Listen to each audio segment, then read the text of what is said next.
학교에서 싸울 일이 있으면 싸워야지. 아 근데 싸울 일이 있으면. 그 1, 2학년 때 그 정당방위 했다가 그 성추행 써서 성추행? 아니 성찰문. 아 성찰문? 깜짝 놀랐네.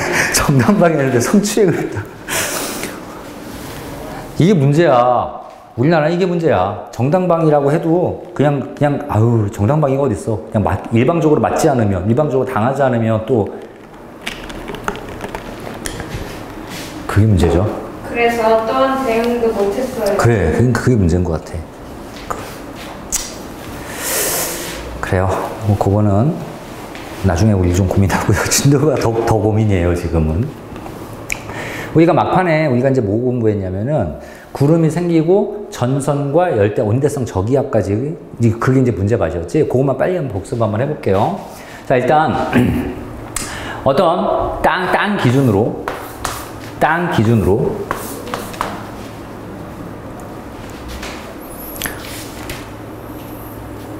P84 84 복습 영상 보는 학생들 위해서 84 복습 좀 잠깐 들어가 볼게요. 자, 내가 이제 땅 기준으로 공기가 밑으로 막 이렇게 내려갈 때가 있고 위로 막 올라갈 때가 있단 말이지. 그러면 이 땅에서 느끼는 기압은 위에서 내려오니까 공기가 안 그래도 그냥 공기가 가만히 있어도 공기의 무게가 기압인데 그 공기가 더 나 쪽으로 누르고 있으니 나는 고기압을 느끼고요. 내 누르고 있는 공기가 내 위쪽으로 그대로 올라가니 무게가 조금 더 가볍게 느껴져서 여기서는 저기압이라고 이렇게 느낍니다. 근데 우리가 이제 땅에서 일어나는 일을 좀 살펴봐야죠. 공기가 내려오면서 땅바닥에 부딪히면서 불어 나갑니다. 나가면서 어떻게 휜다 그랬어? 시계방향. 자, 이제 오른손을 쓰는 거죠? 내려가면서 이쪽 방향으로, 시계방향. 위에서 오니까 내려가면서 도니까 이쪽 방향, 시계방향으로 불어 나갑니다. 그래서 얘가 이런 식으로 땅 위에서는 이렇게 그림이 그려지죠. 그래서 이거 뭐라고 불러? 시계방향으로 불어 나간다. 이런 표현을 이렇게 씁니다. 그 얘는 이제 공기가 이렇게 모여들어서 올라간단 말이야. 공기가 모여듭니다. 사방팔 앞에서 모여듭니다. 모여드는데 올라갑니다. 올라가니까 이쪽 방향으로 돌아요. 이쪽 방향이니까 이렇게 도네요. 이거 반시계 방향이네요. 이렇게. 그래서 이제 이거 뭐라고 부릅니까? 반시계 방향으로 불어 들어온다. 들어온다. 이렇게 표현을 쓰죠. 자, 올라가고 이렇게 도는 거니까, 이렇게. 반시계 방향으로 이렇게 불어 들어옵니다. 자, 이 고기압과 저기압은 서로 상대적인 거라 그랬어. 그래서 어떤 두 공기 덩어리가 이렇게 있을 때 이쪽 공기 덩어리의 압력이 이쪽보다 조금이라도 높으면 고기압이고 조금 낮으면 저기압입니다. 공기 중으로 올라간 공기 봐봐. 이쪽으로 공기가 계속 올라서 우주까지 가지는 않을 거 아니야. 가다가 옆으로 퍼져나가겠지. 퍼져서 이동하다가 다시 내려오는 겁니다. 내려오면 다시 이렇게 가서 다시 이렇게 올라가겠죠. 이런 순환이 일어나는 거예요. 고기압과 저기압에서는. 우리 인간한테는 어떤 바람이 중요하다 그랬어? 땅에 붙어 있어요. 우리는 땅에 붙어 사니까 땅 쪽에서의 공기의 좌우 이동이 중요해. 그게 바람이야. 공기의 상하 이동은 고기압, 저기압 얘기고 인간한테는 그게 바람으로 느껴지진 않아. 하지만 좌우로 움직이는 바람이 바람으로 느껴지는 거니까 공기의 이동이 바람으로 느껴지는 거니까 바람이라는 것은 무조건 고기압에서 저기압 쪽으로 이렇게 흐릅니다. 자, 그래서 고기압 쪽에서 저기압 쪽으로 무조건 바람이 불고 옆에서 보면 이런 공기의 흐름이 만들어지는 거죠. 물론 옆에서 보면 또 이런 공기의 흐름도 있겠지요. 이쪽도 이런 공기의 흐름이 또 이렇게 있을 겁니다. 그래서 이렇게 부분적으로 바람이 이렇게 불어 나갑니다. 자, 우리가 동서남북으로 이렇게 봤을 때 요 위쪽 공기들은 차갑고 아래쪽 공기들은 따뜻하고 왼쪽 공기, 우리나라 이렇게 있고 왼쪽 공기는 건조하고 오른쪽에 바다 쪽에 있는 것은 습하고 이런 것을 총 4개의 기단을 이렇게 따졌었지. 이렇게 따지고 나서 그 기단 다음에 배운 게 온대성 저기압이라고 하고 전선을 배웠고 전선과 온대성 저기압까지 빠르게 복습 한번 해보겠습니다.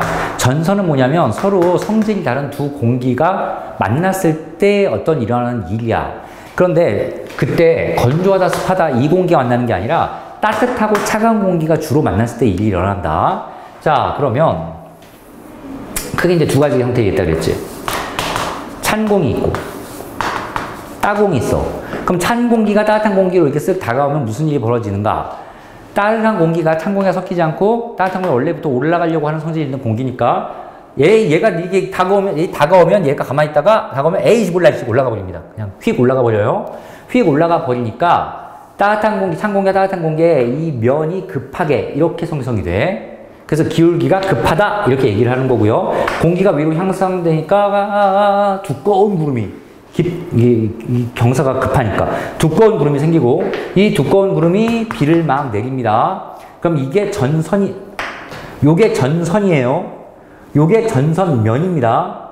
전선면 앞부분에 구름은 생기는데 결국 비는 전선 뒷부분에 비가 오는 거다. 그래서 전선 뒷부분에 비가 오기 시작하죠. 아주 좁은 구역에 저군형 구름이 생기니 저군형 구름에서 엄청난 비가 막 쏟아질 겁니다. 자, 그러면 이런 기단, 이런 전선을 무슨 전선이라고 불러? 이 뒤에 다가오는 이 공기의 이름을 따서 붙인다고? 찬 공기잖아, 한랭하잖아. 그래서 한랭전선이라고 부릅니다. 이게 한자의 어떤 중의적 표현이라고 했지? 찰한과 찰냉자야. 냉면할 때 냉자고, 이게 뭐 한기가 느껴진다 할 때 그 한자 아닙니까? 따라서 이렇게 그린 거고요. 얘는 전선 기호가 뭐야? 뾰족. 그리고 이렇게 그리면 이쪽이 이동 방향이 되더라. 그래서 이게 한랭전선이었습니다. 자, 이제 또 하나의 전선의 형태는 따공이 오죠. 찬 공으로 옵니다. 그럼 따뜻한 공기가 찬 공기에 오면 따뜻한 공기가 당연히 위로 올라갈래요. 이렇게 오면서 얘가 다가오면서 위로 올라가니까 비스듬하게 올라가는데 찬 공기가 밑에 안 그래도 깔리잖아. 깔리면서 얘가 안 가려고 질질 끌려갑니다. 그래서 얘가 질질 끌려가서 결국은 여기가 찬 공기가 깔리고 여기가 따뜻한 공기가 이렇게 타고 올라가. 비스듬하게 타고 올라가면서 공기가 상승하니까 구름이 만들어지고요. 그러면 전선 뒷부분에 넓은 지역에 부슬비가 내립니다. 넓은 지역의 부슬비. 자, 이렇게 나오는 이런 기단의 이름이 따뜻한 공기가 다가오고 있으니까 이거는 온난 전선이라고 부르고요. 온난 전선은 기호로 이렇게 둥글 그리고 이쪽이 이동 방향이 된다. 이렇게 보면 되죠. 자, 한랭전선과 온난전선이 같은 방향으로 자, 온난전선 이렇게 가고 한랭전선 이렇게 가다가 한랭전선 더 빨라가지고 이렇게 같은 방향으로 이렇게 만나면 이거 무슨 전선이야 이게? 이거 만나면 회색전선이라고 부르는 거죠. 방향은 같은 방향입니다. 그리고 결국은 찬 바람과 따뜻한 바람이 만나니까 회색전선을 좀 가다가 이제 전선이 사라질 거야. 공기가 섞이긴 섞입니다. 나중에는 결국은. 자, 온난전선이 이쪽으로 오고 한랭전선이 이쪽으로 와. 그러다가 이렇게 딱 이렇게 만나면 서로 가려는 힘들이 결합을 하면서 왔다 갔다 못하고 여기 한 자리에서 계속 정체되면서 비를 막 계속 뿌립니다. 이게 무슨 전선이야? 정체전선. 그래서 이게 대표적인 장마전선이지. 야, 한 보름 있으면 6월 중순부터 장마래. 어제 뭐 엊그저께 뉴스 보니까 이제 곧 장마야. 이제 이 전선 두 개가 이제 우리나라에서 막 힘겨루기를 할 겁니다. 자, 그럼 이런 전선들 상대로 우리가 온대성 저기압을 공부를 이제 해보는데 처음에 찬 공기와 따뜻한 공기가 섞이기 시작하고 얘가 이 공기가 밑으로 위로 올라가고 이 공기가 밑으로 내려오려고 하면서 전선 두 개가 만들어지고 그 전선이 결국 아름다운 이런 모양으로 만들면서 일이 일어나지. 결론을 보자 그래서 그게 이제 움직이는 동영상처럼 보이는 거고 학교 같은 데서 선생님이 그런 거 영상 같은 거 좀 보여줬으면 좋겠어. 학교에는 막 텔레비전도 있고 막 장비가 좋잖아. 여기가 장비가 좀 있었으면 좋겠는데 뭐 모니터라도 좀 하나 있던지. 보여주고 싶어도 보여줄 수가 없네요. 보여줄 게 없네요. 자, 그럼 위쪽이 찬 공기고 아래쪽이 따뜻한 공기인데 결국 이렇게 만들어진다고요. 아이고 씨.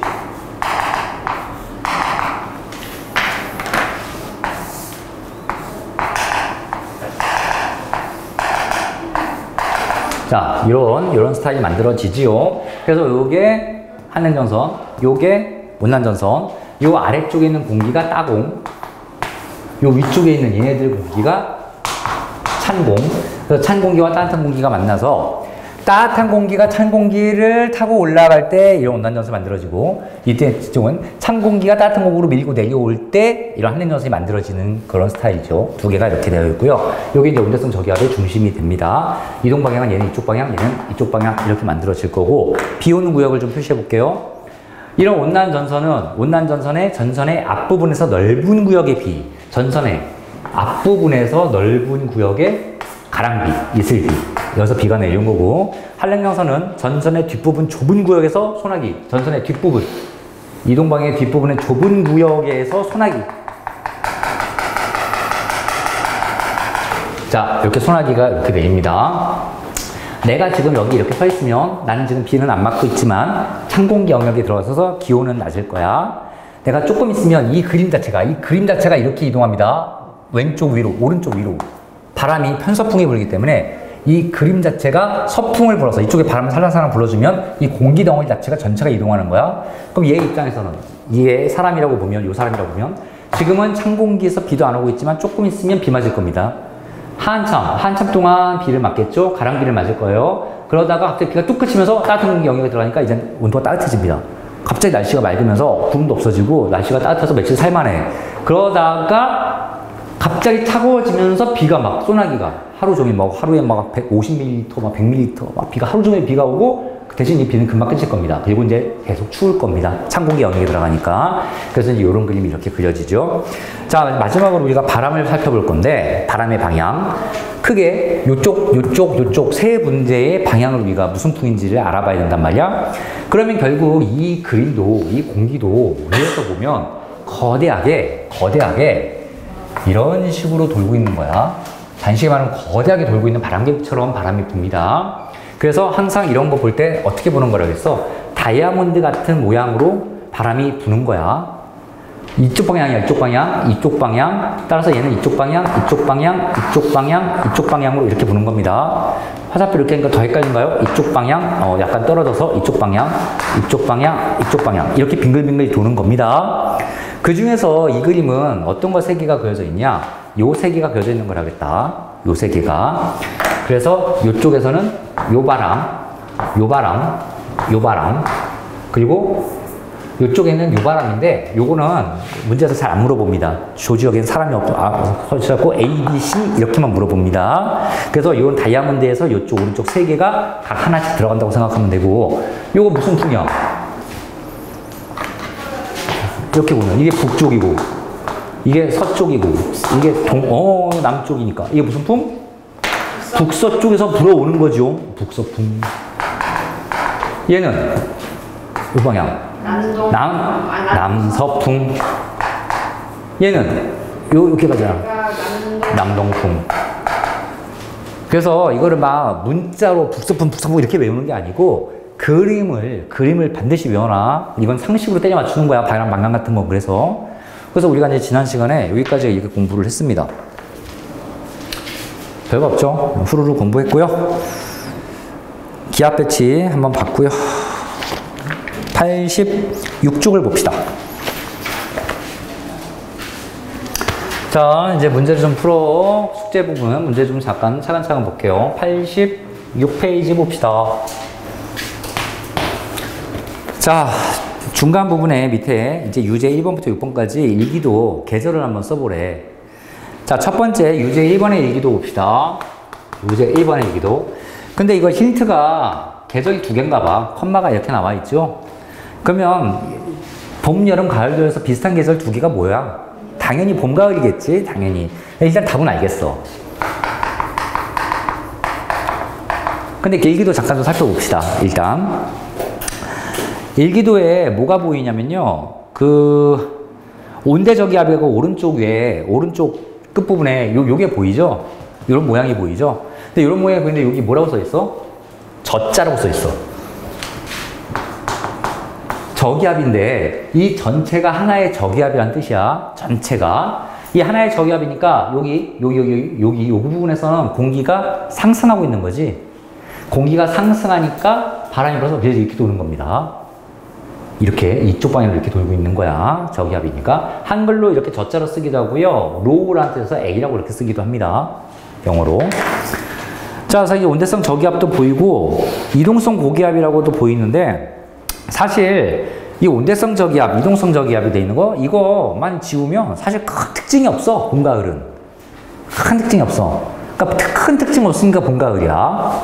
자, 근데 유제 밑에 아, 밑에, 여기도. 유제 2번도 봐봐. 바로 밑에, 유제 2번.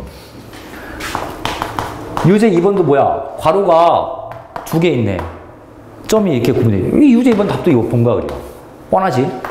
근데 유제 2번의 일기도도 봐봐. 큰 특징이 없어. 큰 특징이 없으면 그냥 봄, 가을이라고 생각하면 됩니다. 너무 걱정 마시라는 뜻이에요. 봄, 가을로 잘 안 물어봐. 큰 특징이 없으니까. 자, 근데 유제 3번 봅시다. 유제 3번 딱 보니까 대표적으로 무슨 전선이 보여? 유제 3번. 대표적으로 이런 전선이 보여. 뾰족. 아니, 둥글. 뾰족. 이거 무슨 전선이야? 아니, 정체전선. 그래. 맞아. 정체전선이고 이게 우리나라의 장마전선의 정체란 말이야. 따라서 이게 정체전선이죠. 그럼 정체전선이 보여? 그럼 유제 3번은 딱 봐도 무슨 계절? 여름. 물론 문제에 따라서 이걸 초여름으로 볼 수도 있습니다. 장마는 참고로 여름의 초입에 등장해. 초여름이야, 장마는 참고로. 장마가 끝나야 본격적인 더위야. 자, 유제 4번 봅시다. 밑에 유제 4번. 자, 일기도를 좀 볼 건데요. 자, 이 네모칸 이렇게 일기도가 이렇게 그려져 있고요. 고기압이 여기 고라고 딱 써 있어. 저기압이 여기로 저라고 한글로 써 있고 여기가 저라고 이렇게 써 있어. 저가 이렇게 써 있고 여기 고기압이 이렇게 써 있지. 그러면 바람은 언제나 고기압에서 저기압으로 분다 그랬잖아. 그럼 고기압에서 저기압으로 바람은 얘 또는 얘로 붑니다. 이렇게 붑니다. 그 말은 남쪽에 있는 공기가 위쪽으로 온다는 뜻이지요. 남쪽에 따뜻한 공기가 위쪽으로 영향을 미치고 있어. 그런데 이런 기압 배치, 남쪽이 높고 북쪽이 낮은, 이걸 우리가 남고 북저형의 기압 배치다라고 공부했었단 말이야. 선생님, 저 그런데 니은에 뭐 들어가야 돼요? 니은? 네. 어디가 니은 있어? 그 유제 2번에. 2번에, 밑에 니은도 있었네? 이동성 고기압이에요. 못 봤어요, 선생님. 유제 2번의 니은에는 그냥 고기압인데, 이동성. 고기압이 막 이동한다는 뜻이야. 중요하지 않습니다. 이동성이라고 쓰면 돼요. 근데 유제 4번은 또 밑에 보니까 있네요. 기압 배치. 남고 북저형의 기압 배치. 그래서 고저를 쓰면 그게 답이죠. 이게 바로 유제 4번이 무슨 계절? 이게 여름이에요. 전형적인 여름. 일기도의 특징을 딱 보면 이건 딱 봐도 여름이구나. 유제 5번 봅시다.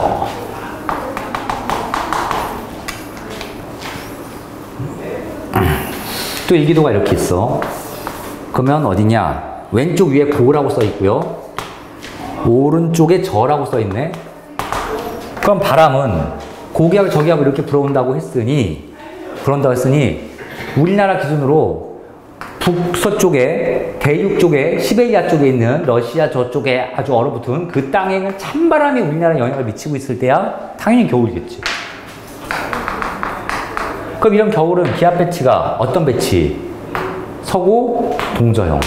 서고 동저. 서쪽이 높고 동쪽이 낮은 이런 기압 배치. 그래서 고저를 이렇게 쓰면 되죠. 기압 배치. 서고 동저. 이렇게 쓰면 되고요. 자, 유제 6번 봅시다. 이 유제분도 생략할게요. 고기압에서 저기압으로 바람 분다고 생각하면 똑같은 그림 나오죠. 그럼 이것도 겨울철 일기도고요. 기압 배치는 또 서구 동저형입니다. 서구 동저형.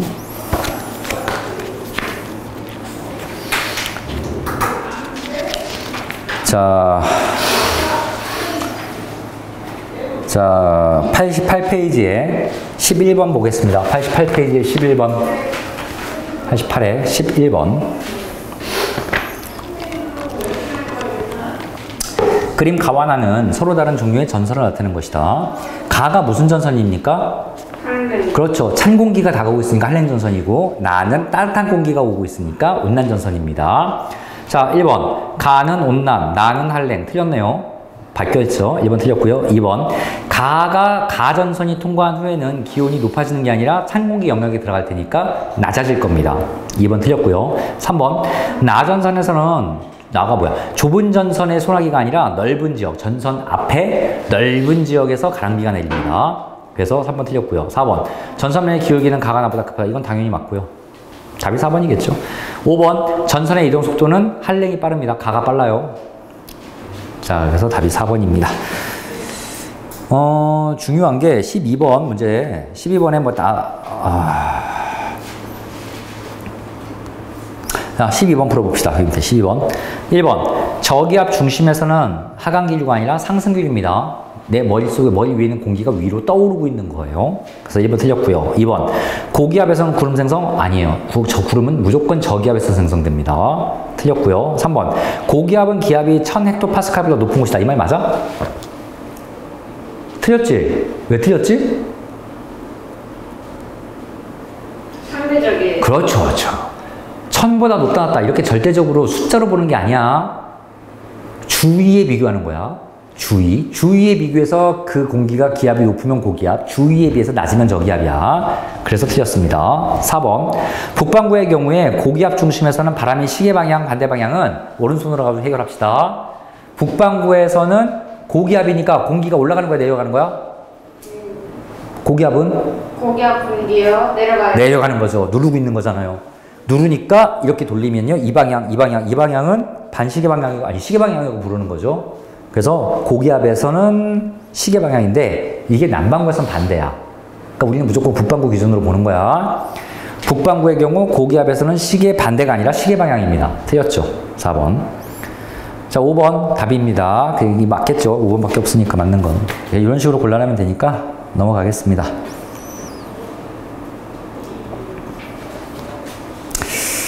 뭐 나머지는 뭐 다 쉬울 것 같아요. 이제 그렇게만 공부해 놓으면 됐습니다. 이제 오늘 저거나 들어갑시다. 운동과 에너지나 들어갑시다. 근데 지구는 왜 갖고 오셨어요? 저거 2학년 2학년 애들께 필요한 게 좀 있었어요.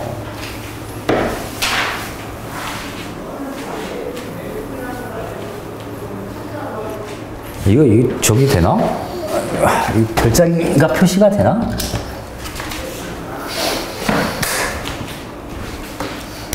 아, 별자리는 안 나오네.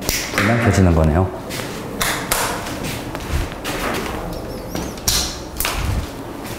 (100페이지입니다)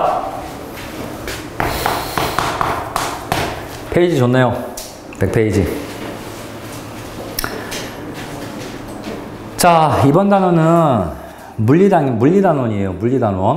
뭐 학교에서 이제 나가는 학생도 있겠지만, 물리단원은 그냥 수학과 90%가 똑같습니다. 그냥 수학처럼 공부하면 돼요.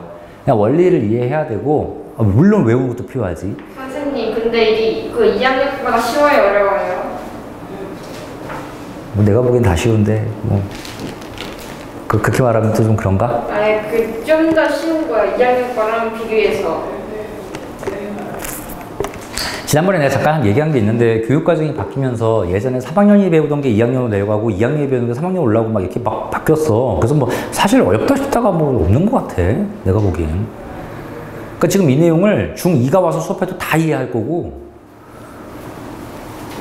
뭐 그런 것 같아요.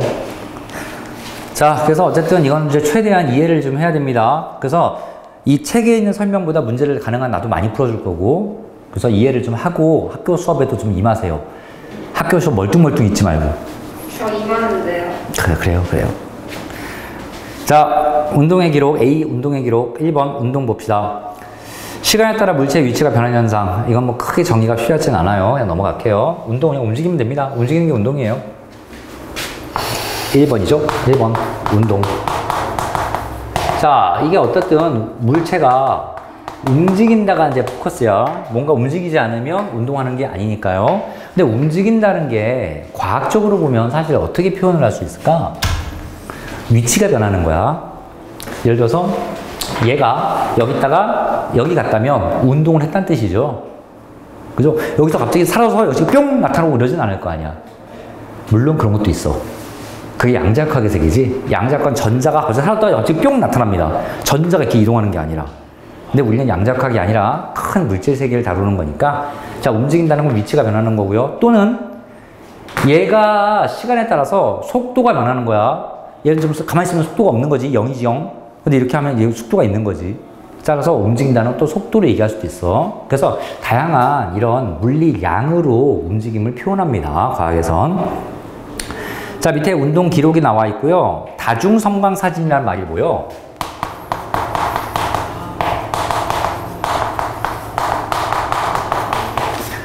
자, 이거는 그냥 참고로 보세요. 다중성광 사진은 다중, 여러 번, 성광, 번쩍번쩍 하면서 사진 찍는 겁니다. 근데 얘는 뭐냐면 그냥 이런 거예요. 이렇게 땅에 돌이 떼굴떼굴떼굴 굴러가. 그럼 떼굴떼굴 굴러가는구나 라고 우리가 멀뚱멀뚱 보면 여기 있다가 공이 여기 가버리면 끝이야. 이제 안 보여. 돌이 없어졌어. 그러니까 이러지 말고 사진을 찍어놓자고. 이거를 사실 동영상으로 보면 좋잖아. 영상으로 찍어놓으면 좋잖아. 근데 영상으로 안 찍고요. 얘를 사진을 찍습니다. 영상으로 왜 안 찍는지는 지금 뭐 물어볼 필요 없어요. 뭐 이유가 있지만. 자, 어쨌거나 얘가 여기까지 가는 동안 사진을 찍을 건데 대신 일정 시간 간격으로 찍을 거야. 그걸 이제 뭐라고 부르냐면 일정한 간격, 시간 간격이라고 불러. 그래서 나는 1초마다 찍겠다. 사진을 찰칵, 찰칵, 찰칵 같은 시간 동안 사진을 찍는데 그 찍은 사진을 겹쳐서 보는 거야. 따로따로 보는 게 아니야. 자, 그럼 여기가 찰칵 찍히고 얘가 이쯤 가면 또 찰칵 찍히고 얘가 이쯤 가면 찰칵 찍히고 얘가 이쯤 가면 찰칵 찍히고 자, 이렇게 갑니다. 그래서 이렇게 여러 번 다중으로 찍어서 겹쳐서 보는 거를 다중성광 사진이라고 부르는데 그럼 봐봐. 내가 이렇게 찰칵 이렇게 찍을 때도 있고 어떨 때는 이렇게 찍힐 때도 있을 거야. 찰칵, 찰칵, 찰칵, 찰칵. 어떨 때는 찰칵, 찰칵, 찰칵, 찰칵 이렇게 찍힐 때도 있을 거야. 그럼 이게 뭘 뜻하는 것인가? 같은 시간 간격으로 찍었을 때 얘는 간격이 똑같지? 간격이 똑같아? 얘는 간격이 작았는데 좀 멀었는데 간격이 더 커졌어? 얘는 간격이 커졌는데 간격이 줄어들고 간격이 더 줄어들었어? 차이가 뭘 것 같아? 속도가 변하는 거지. 얘는 속도가 똑같은 거고 계속 같은 속도로 굴러가는 거고 얘는 점점 빨리 굴러가는 거고 얘는 점점 느리게 가다가 결국 쓸 거야. 그래서 계속 찍으면 찰칵, 찰칵, 찰칵, 찰칵, 찰칵 이러면서 끝날 겁니다. 서 있으니까. 자, 그래서 다중성광 사진으로 나는 속도까지 측정할 수 있어, 얘들의. 자, 그래서 2번 속력이 나옵니다. 속력. 속력이 뭐냐? 라고 물어보면 거기 써 있어요. 일정 시간 동안에 물체가 이동한 거리 이렇게 써 있습니다. 속력이 뭐냐 물어보면 그냥 빠르기요, 빠른 거요 이렇게 얘기하는데 절대 그렇게 얘기하지 마. 우리가 배운 사람이잖아. 얘들 고등학생이잖아. 고등학생. 예비 고1잖아. 예비 고1은 고등학생 아니야? 아니에요. 어이씨 왜 이래. 에이씨, 어디 가서 그러지 마. 중3은 고등학생이야.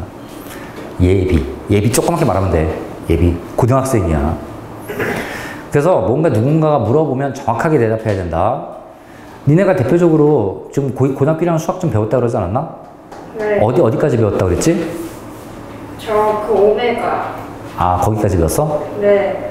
혹시 2학기 거 수학 하 배웠나? 아직 안 배웠나? 그래. 아, 연방까지 배웠어요. 그래요. 잘하고 있어요. 그 정도 지금 배우면 되지. 방학도 이제 쫙 배우면 되고. 니네가 수학 하에서 뭘 배우냐? 원을 배워. 원이 뭐냐? 누가 물어보면 둥그러운 거예요. 이딴 식으로 말하면 큰일 납니다, 수학에서. 초등학생이 그렇게 얘기하는 거지. 원. 궁금한 게 있는데요. 그 수학이 2학기 게 1학기 거보다 쉽잖아요. 고딩때도 그래요? 네. 니네 고등학교에서 고등학교 1학년 중에서 1학기 게 더 어렵고요. 그게 실질적으로 수학이 심오해서 어려운 게 아니라 니네가 학생이 체감하는 게 훨씬 어려워. 1학기 게. 그 양이 많아. 교과서는 몇 개 없어. 리벨룸. 이 정도지. 교과서가 이 정도면 뭐하냐? 내 배울 거 이만큼인데. 추가로 훨씬 배울 게 많습니다. 고등학교 1학년은. 2학년 때는 그 확률 어려워요? 아니요. 어려워요? 어렵진 않은데 여기서 확률은 좀 별도 얘기고 확률과 기하라는 과목은 니네가 배우는 과정과 별도 사이드 과목이야. 그러니까 별도 사이드라기보다는 별도의 과목이라 니네가 뭐 오메가니 뭐니 연립방정식이 하도 못해도 확률은 기가 막히게 잘할 수도 있어. 별도로 놀아. 별도로. 기하가 뭐예요? 아이, 지금 물어보지 마. 지금 수학 시간도 애들이 자꾸 물어봐. 도형이에요, 도형. 아까 그렇지 않아도 2학년 애들이 기하 얘기하던데. 도형, 기하와 벡터를 다룹니다, 그 과목은. 근데 어쨌거나, 고등학교 1학년이 1학기, 니네가 배우는 오메가니 뭐니, 거의 그 부분이 배울 게, 참고서에 이만큼 써 있으면 니네들 이만큼 배워야 돼. 참고서보다 훨씬 많이 배워야 돼. 그래서 이렇게 배워놔야 고2가 되어도 문제가 풀립니다. 고등학교 2학년 되면 니네들이 수학 1이나 뭐 수학 2 미적분 같은 거 할 때 문제가 뭐 어려워. 못 풀어. 왜 못 푸는 줄 알아? 이게 기억이 안 나요. 고등학교 1학년 때 배웠던 이런 내용들이 기억이 안 나요. 이걸 알아야 풀지. 얘네들 자체는 쉬워. 이 자체는 수투나 미적분 내용 자체는 쉬운데 이게 안 돼서. 선생님한테만 쉬운 거 아니에요? 야, 난 진짜로 없는 말 하지 않아. 진짜야, 진짜. 진짜. 근데 고등학교 들어가면 3월 모의고사거든요. 3월? 네. 그거는 중학교 때 했던 거. 중3 전범이에요. 고등학교가 안 나오고 3월달 모의고사는. 제가 보세요. 3학년 게 3학년 것만 나와. 근데 3학년 것만 나와도 어차피 1, 2학년 게 숨어 있을 거야, 그 안에.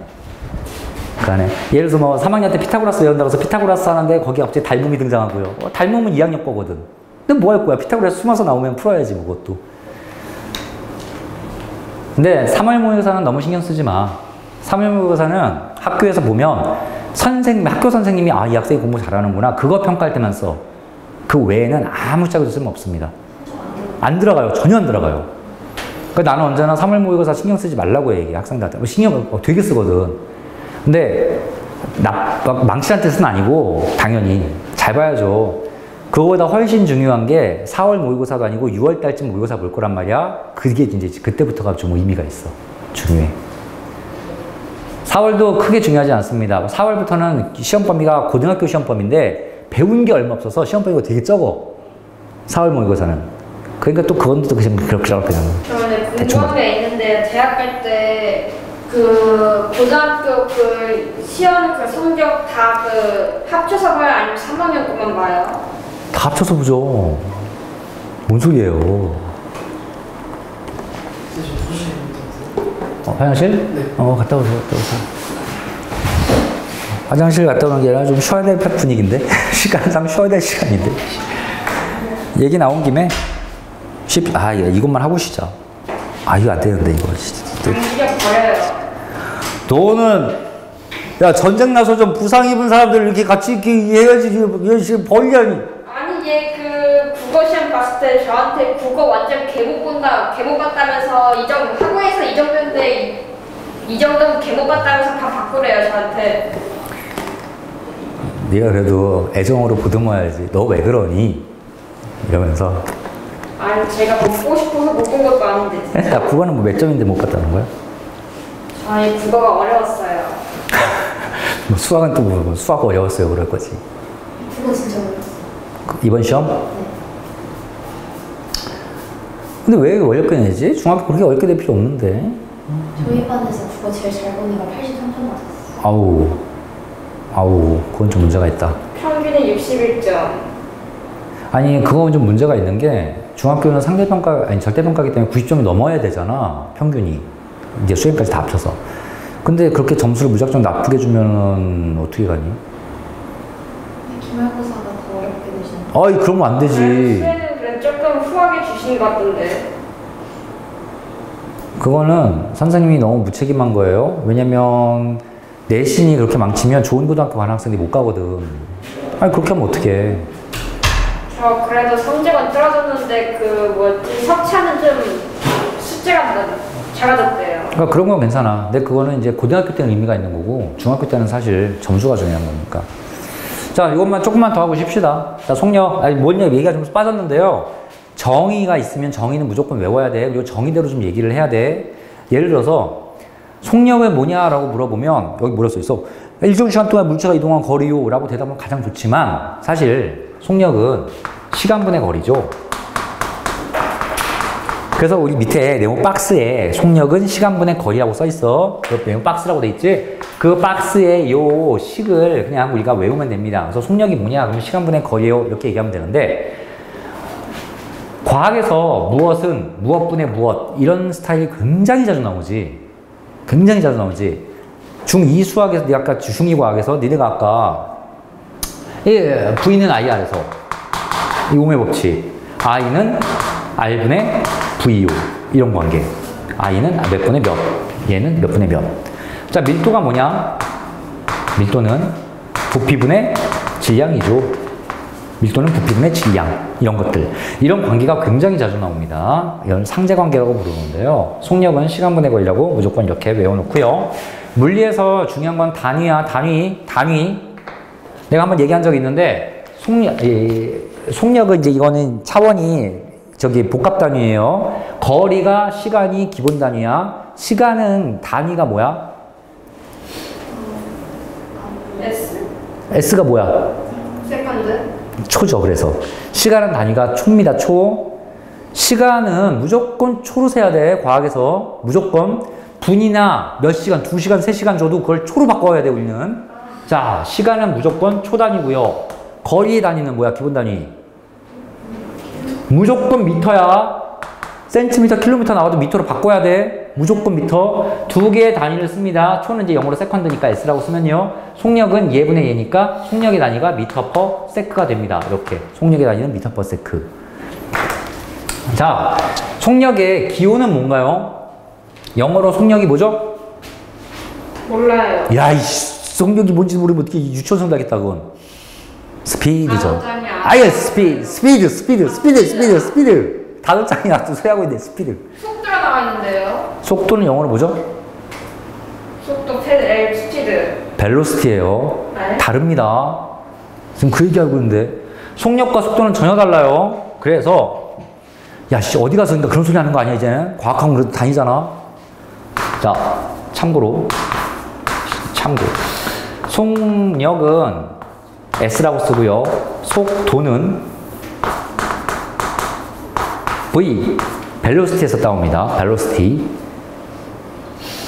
벨로시티, 이거 들어본 적 있나? 아니요. 근데 벨로시는 좀 들어보지 않았나? 안 들어왔어요. 저기 남학생은 이거 준혁이. 준혁이는 공룡 중에 벨로시랩터라고 들어본 적 있나? 그럼 말을 좀 합시다. 랩터 중에 굉장히 빠르게 조그만 막딱 주라기공원 보면 나와요. 거기에 걔가 벨로시랩터예요. 랩터. 그 앞에 벨로시라고 붙은 건 굉장히 빠르다 뭐 뜻이었어요. 벨로시랩터, 그 벨로시티에서 V를 따르는 거, 속력은 S, 스피드에서 따르는 건데 차이가 뭐냐면 속력은 빠르기야. 근데 속도는 빠르기와 방향까지 더해져 있어. 그래서 전혀 다른 개념이고요. 사실 과학에서는 속도를 씁니다. V를 써요. 과학에서는. 근데 니네가 중3이잖아. 니네가 아는 게 없어서 그냥 속력을 씁니다. 지금은. 니네가 조금 과학을 더 배우면 이제 속력보다 속도, 방향이 중요하구나. 이제 이렇게 생각을 할 수 있어. 그래서 방향까지 붙은 게 속도고요. 엄연히 다릅니다. 엄연히 달라요. 아까 여러분이 물어봤죠? 기하 뭐 배워요? 뭐 이렇게 물어봤죠? 기하에서 이런 거 배워요. 속력은 방향이 없고요. 속도는 방향이 있어서 얘는 이렇게 이렇게 화살표로 표현한다. 뭐 이딴 걸 배웁니다. 수학 시간에. 그냥 조금만 참으면 다 배워요. 한 고2, 고3 때. 저 근데 궁금한 게 있는데 이거 너는 뭐게 궁금한 게 많아? 이거 수학 그거 나오는 거잖아요. 이거 거리나 그런 거 구하는 거. 똑같아요? 야, 근데 우리가 이제 계산으로 구하게 되는데 그게 수학은 수학인데 사실 이건 뭐 수학도 아니지 않냐? 이런 거 계산, 뭐 분수 계산, 나눗셈 계산 뭐 이런 건 이거 초등학교 한 2, 3학년이 하는 거잖아. 그러니까 뭐 수학도 아니에요, 사실. 공식하고 해도 이런 게 공식인데 뭐. 산수라고 하지, 이런 거. 애들 푸는 산수. 자, 그래서 이제 속력은 시간분의 거리로 이렇게 표현이 됩니다. 그래서 단위가 보면요. 뭐 미터 퍼 세크, 킬로미터 퍼 아워 이런 식으로 나와. 이런 식으로 나오고. 자, 여기 동그라미 2번에 평균 속력이 나옵니다. 평속. 자, 그럼 평균 속력은 뭡니까? 아유, 이것도 속력 아니야. 그래서 시간분의 거리야. 시간분의 거리. 근데 평균이니까 전체 시간분의 전체 거리. 전체로 생각한다는 뜻입니다. 그래서 여기에 걸린 시간이라고 써 있잖아요. 책에는. 이게 전체 시간이야. 전체 걸린 시간이야. 분자가 뭐죠? 이건 전체라고 써 있네요. 전체 이동거리. 그래서 이것도 평균 속력을 잠깐 치고요. 얘는 개념이 뭐다? 전체를 따지는 거구나. 전체적으로 봤을 때 평균 속력을 보는 겁니다. 이때는 전체가 아니라 일반적인 속력의 정의예요. 부분을 보는 거야. 부분. 자, 그래서 이렇게 평균 속력 이렇게 봅니다. 자, 요거 하나만 그래서 더 하고 좀 쉴게요. 쉴 타임을 뭐 할 거냐면요. 101쪽에 3번 문제를 보겠습니다. 101쪽에 3번. 아니요. 1번부터 볼게요. 1번, 1, 2, 3, 세 문제만 보고 쉽시다. 자, 1번. 그림은 달리고 있는 지수의 위치를 같은 시간 간격, 이런 표현 등장했지? 같은 시간 간격. 즉, 다중성방 사진기로 찰칵 찍었는데 같은 시간 간격으로 찍었다는 얘기예요. 이때 지수의 속력이 가장 빠른 구간이 뭘까요? 그렇죠. 이 지수가 가장 많이 떨어진 곳이 그 찰칵 찍었을 동안에 가장 많이 갔었던 그 타이밍이란 뜻이죠. 답은 다고요. 2번. 속력에 대한 설명 옳은 거. 자, 1번. 속력은 물체가 운동하는 방향을 나타냅니까? 틀렸죠. 방향까지 들어가면 속도입니다. 속도. 1번 틀렸고요. 2번. 속력의 단위로는 미터/세컨드 맞고요. 3번. 1시간 동안에 3,600달 이동한 물체의 속력과 1초 동안 1m 물체의 속력은 같다는데. 자, 첫 번째 경우. 1시간 동안 3,600m. 두 번째 경우. 두 개 비교하라고 그랬지? 두 번째 경우는 뭐야? 1초 동안 1m. 자, 이렇게 두 가지 경우를 봅시다. 자, 첫 번째. 1시간 동안 3,600m 가는 애의 속력은 얼마야? 시간분의 거리입니다. 그럼 속력 구합시다. 1시간분의 거리 3,600m입니다. 자, 근데 얘랑 비교를 하고 싶은데 단위가 좀 달라. 단위를 맞춰볼게. 1시간, 사실 영어로 쓴다고 좀 유식해 보이는 건 아닌데, 하도 영어로 많이 써가지고 난 그런 거 사실 별론데요. 귀찮아서 영어 쓰는 거예요? 그렇죠. 좀 그런 것도 있어요. 1 hour. 야, 근데 이거는 좀 구분 좀 해놓읍시다. 야, 우리말로 그냥 시간 하면 사실은 영어로 해석할 때 두 가지로 해석할 여지가 있어. 뭐냐면, 너 시간 있냐? 할 때 그 타임. 또는 1시간, 2시간 할 때 hour. 사실 우리말로 시간이라고 하면 이것도 시간, 이것도 시간이라고 부르지. 그래서 약간 오해 여지는 좀 있습니다. hour, 1 hour. 1 hour가 무조건 시간은 못 쓰라고. 무조건 초를 쓰세요. 1 hour가 몇 초야? 그렇죠. 초등학교 때 배우죠. 3,600초 아닙니까? 그래요? 3,600초예요? 1 hour가 몇 분입니까? 1 hour? 몇 미닛이에요? 몇 미닛? 아니고 60. 그렇죠. 60 미닛이죠. 1 미닛이 몇 초입니까? 60초. 그렇죠. 60 곱하기 60 세컨드겠죠. 그럼 3,600초. 자, 그래서 3,600 세컨드 분의 3,600 미터. 약분하고, 1 미터 퍼 세크가 첫 번째 속력을 얘기하는 거고, 요 놈은 1초에 1미터니까 얘 속력은 1초에 1미터. 즉, 1세컨드에 1미터. 1미터 퍼 세크가 그냥 돼요. 속력 같네요. 그래서 3번은 속력은 같다. 맞습니다. 3번 문제. 그래서 세 물체 ABC의 속력을 미터/세컨드 단위로 구하고 속력을 비교하세요. 이 문제가 정확하게 이 초등학교 매입탄 4학년인가 5학년 나오잖아. 이게 정확하게. 자, 3번 문제 보는 겁니다. 자, A의 속력 구합시다. 1초 동안 25m 1세컨드분의 25m. 답은 25m 퍼 세크가 A의 속력. 자, B 봅시다. 1분 동안에 120m. 1미닛에 120m. 자, 이거는 미터고 이건 미닛이야. 잘 보세요. 1미닛은 몇 초? 60세컨드. 120m. 약분하면 2m 퍼 세크. B는 2m 퍼 세크네요. C 봅시다. 2시간 동안에 72km. 2시간 72km.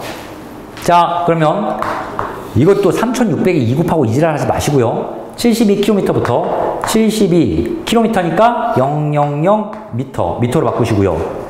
2시간 2 곱하기 3,600이겠지. 세크. 1시간이 3,600초니까.